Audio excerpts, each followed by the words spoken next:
Today we're going to be talking about luck, strategy, and skill when you're making a game. So Mike, what's the difference between luck, strategy, and then skill when players are engaging with a dynamic game environment? Yeah, so in a game, luck is anything that's random, that's out of the player's hands, that's decided by a coin flip or the roll of a dice, or in a video game, lots of results are decided by random number generation. There's a certain percentage chance of one thing or the other happening, and the computer with an algorithm will cause one thing or the other to happen.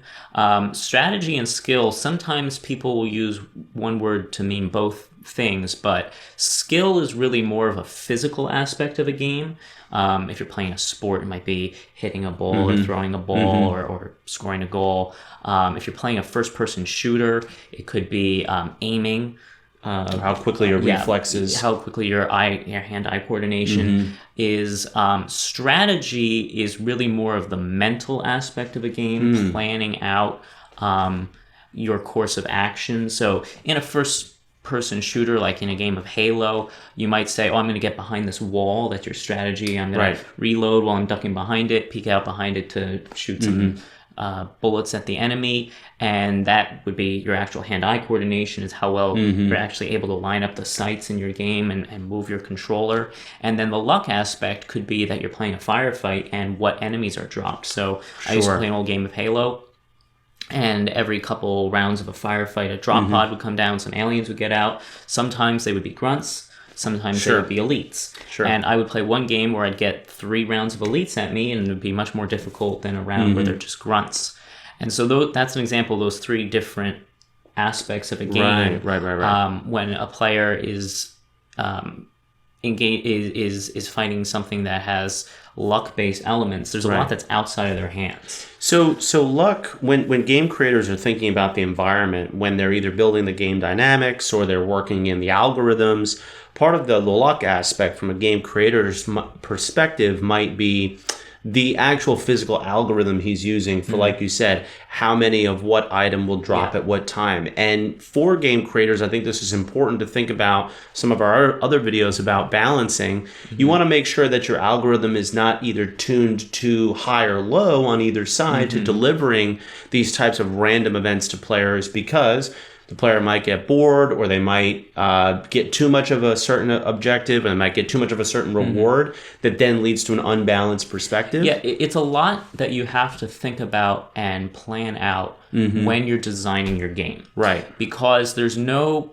correct answer over every game should have this much skill, strategy, or luck involved in it. Some games are very much skill or very much strategy based, like chess. Really, the only difference is one guy's playing as white, one guy's playing as black, one guy gets to move first. So how you decide who plays first. But once you're playing a game of chess, there's no dice. There's no spinner. Nothing's randomly generated by the computer. A game like Monopoly, everybody rolls the dice. But there are elements that can balance that out, because if you roll doubles, you can move again. But that's balanced out by the rule that if you roll doubles 3 times in a row, you go to jail. So there is an element when they were designing Monopoly that decided we don't want someone to randomly roll doubles and doubles and doubles, because that would not be fun. So there's a rule that eventually you go to jail if you do that too many times. And some players like to play games that are skill-based or strategy-based or luck-based more so than one or the other. First-person shooters they want a game where they have to move their guy around in a certain way. People who play grand strategy games like Crusader Kings or Roman World War or Age of Empires, they like the strategy element. They really like trying to build the perfect army and put all their buildings and walls in the right place. And some people like luck-based games. And you don't only put one element into the game, but you do have to think about, and you have to play test and say, is this random event just going to ruin somebody's playing experience? Or is this game too much skill-based and everybody's just going to play the best strategy and win? Luck can, a random event can be a challenge for a player to overcome.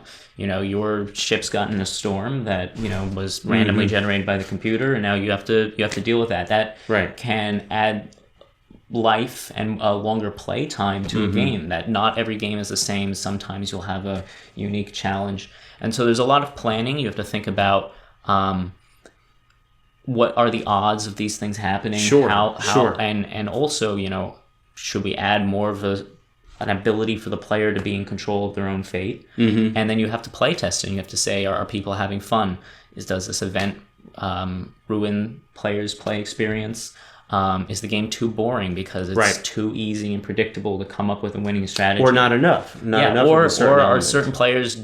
Do certain players not have the physical skills to play a game?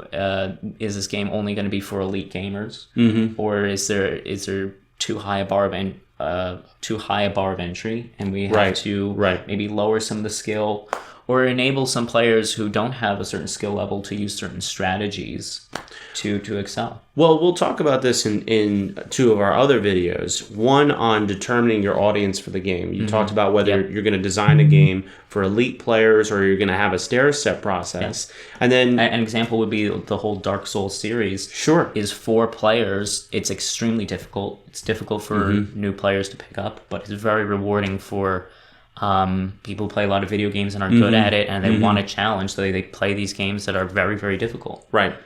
And then another aspect that connects to this, and you'll see this in another one of our videos as well in the links below, is creating a reward system for players so that there's an engagement aspect where you're turning luck, strategy, and skill into something that players can be rewarded for by engaging with your play environment. That also connects to another video in this series about how there's a play-to-earn aspect with this unlockable content. Unlockable content. Yeah, in Halo, if you won the campaign on easy, you'd get a victory, you get an achievement. If you won the campaign on the hardest difficulty, there was an additional cutscene at the end that you could only see if you won on the hardest difficulty. Right. Well, when you're designing your game, keep in mind these three aspects of luck, strategy, and skill. And obviously, we're here to help you all understand how to create better games. I'm John. I'm Michael. And this has been Game Brainz.